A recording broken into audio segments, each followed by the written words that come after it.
Au cœur de Bar-le-Duc, découvrez Ma Jolie Crèmerie, une fromagerie-crèmerie traditionnelle avec des produits de nos régions. Pour la Saint-Valentin, vos fromagers Johan et Jessica vous proposent une box à déguster avec votre moitié. Informations et réservations au 06 81 64 14 40.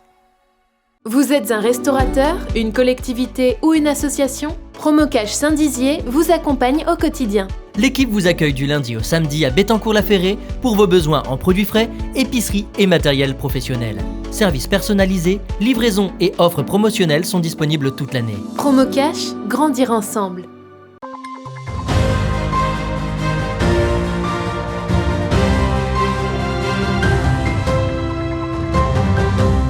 Bonsoir à tous, je vous souhaite la bienvenue dans votre 15 minutes info de ce dimanche 6 février.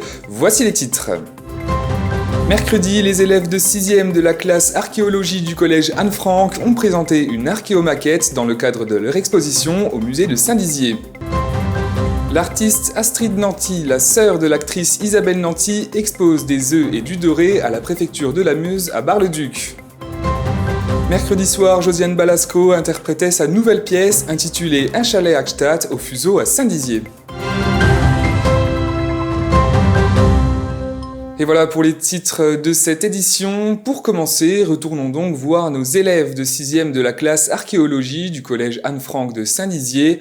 En effet, après un bon départ de leur exposition, intitulée « Et si j'étais un archéologue au musée de Saint-Dizier », ils ont présenté ce mercredi une archéomaquette aux visiteurs. Les adultes et les enfants sont donc venus nombreux afin de découvrir les différentes spécialités du métier d'archéologue. Regardez.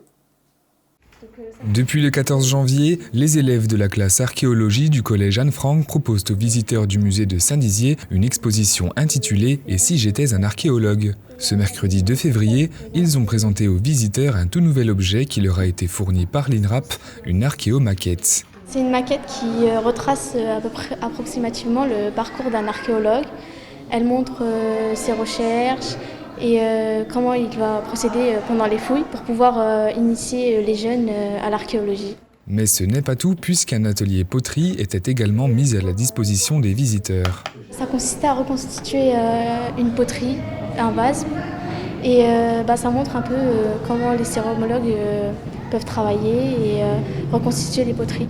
Vous l'avez compris, les collégiens mettent donc l'accent sur la manipulation et l'interaction avec les objets dans cette exposition. Le but, c'est de permettre aux jeunes comme aux moins jeunes de comprendre les différentes spécialités du métier à travers des activités ludiques. Le numérique y est également mis à l'honneur grâce à des QR codes donnant accès à des explications et des interviews de spécialistes réalisées par les élèves eux-mêmes. Et malgré le contexte sanitaire, les visiteurs se montrent nombreux chaque jour et l'exposition envie même quelques curieux. C'était bien parce que j'ai pu découvrir des nouvelles choses que je ne savais pas. C'est de faire des fouilles, de reconstituer une maison qu'on voyait avec les marques. Et le vase, c'est ça qui m'a plu en fait. L'exposition est donc disponible jusqu'au 20 mars, de quoi occuper vos après-midi durant ces vacances d'hiver. Et voilà, je vous propose de passer sans plus tarder à notre chiffre du jour, qui est de 483. Le palmarès 2022 des villes et villages où il fait bon vivre a classé la ville de Bar-le-Duc 483e sur 34 827 communes en France métropolitaine.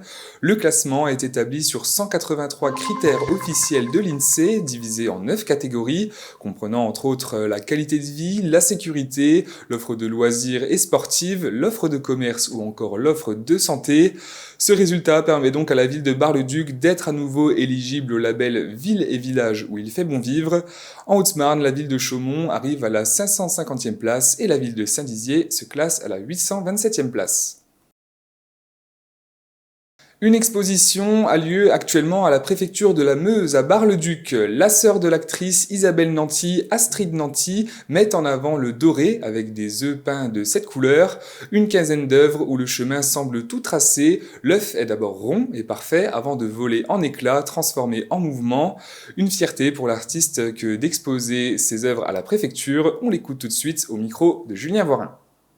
En même temps très impressionnée et très fière et honorée que Madame la Préfète me permette d'exposer ici, dans ces lieux un peu magiques et hors du temps, je trouve.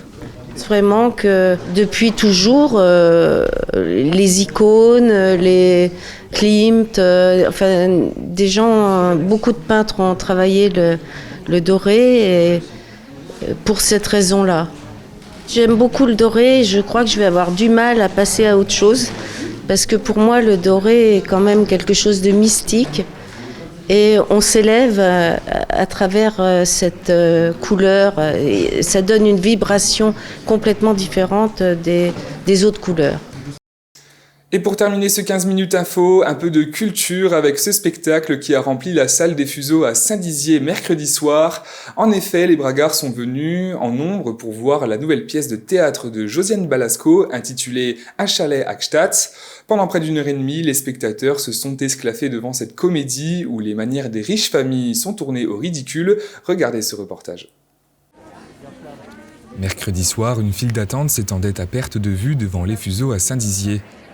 En effet, la salle faisait encore salle comble pour un spectacle très attendu des Bragards.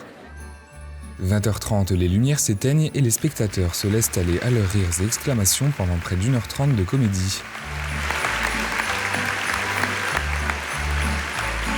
Après avoir enfilé les chaussures de ski de Nathalie dans Les Bronzés font du ski, Josiane Balasco revient dans une ambiance montagnarde avec sa nouvelle pièce intitulée Un chalet à Gstaad.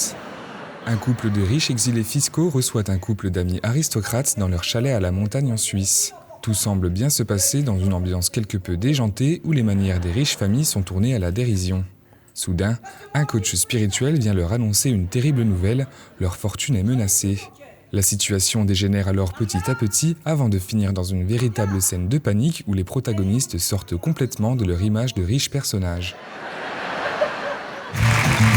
À la fin de la représentation, les comédiens ont été longuement acclamés et les sourires pouvaient encore se lire sur les visages des spectateurs. Super, hein, très rigolo, gestuel, c'était super. Ils ont vraiment tous très très bien joué, ça fait du bien, ça fait chaud au cœur. Josiane Balasco, c'est la première fois qu'on la voyait en public, mais vraiment même tous les autres acteurs, ils ont tous très bien joué. Voilà. C'est super. Moi j'en pleurais. On a bien rigolé, pas bien, on rigolait. Les dialogues, la façon de jouer, c'était super. La scène des Fuseaux a donc été une nouvelle fois le théâtre d'un spectacle qui a su faire rire aux éclats les Bragards. Les 3 scènes poursuivent leur saison culturelle et accueilleront le spectacle intitulé Plaidoirie le 19 février prochain. Et voilà, c'est la fin de cette édition. Merci à tous de l'avoir suivi. Dans un instant, vos prévisions météo de demain présentées par Alison Godefroy. Très belle soirée à tous. Toute l'actualité qui vous concerne, à voir et à revoir dès maintenant sur puissancetelevision.fr et sur notre application mobile.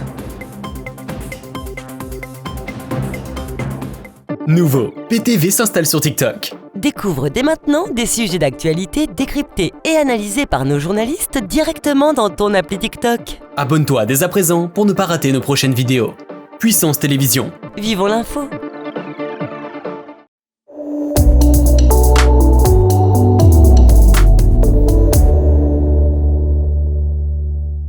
Bonsoir à toutes et à tous. La carte de France est pour demain meilleure, avec de belles éclaircies sur la majeure partie du pays.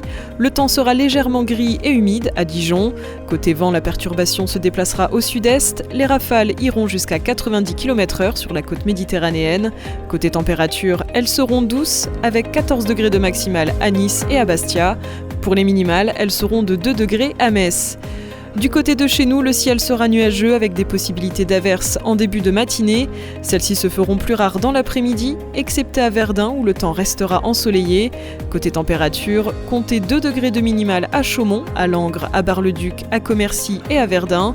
Pour les maximales, elles seront de 9 degrés à Vitry-le-François. Demain lundi 7 février, nous fêterons les Eugénies, nous gagnerons 3 minutes. Le soleil se couchera à 17h58. L'information continue sur puissancetelevision.fr et sur notre application mobile.